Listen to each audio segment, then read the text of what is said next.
మధ్యాహ్నం 1 గంటకి. మధ్యాహ్నం 1 గంటకి పెడతారా? నేను వస్తా లైవ్‌లోకి. ఇప్పుడు 12:10 అయితుంది గదా! Okay.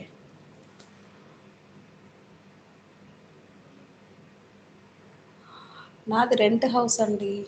Rent house. Okay. Own house అయితే నాకెందుకు ఈ తిప్పలు. సో, రెంట్ హౌస్ కాబట్టే కొంచెం నాకు సపోర్ట్ చేయమని అడుగుతున్నా. నేను రోజూ వస్తున్నా కదా సిస్టర్ లైవ్‌లోకి. మీరొస్తున్నారు అదే అంటున్నా. లైక్ కొడతారు, హాయ్ అంటారు, వెళ్ళిపోతారు. సో, ఉండరు. నేను అడుగుతూనే ఉంటా సిస్టర్ ఉన్నారా? ఉన్నారా? అని. సో, మీరుండరు.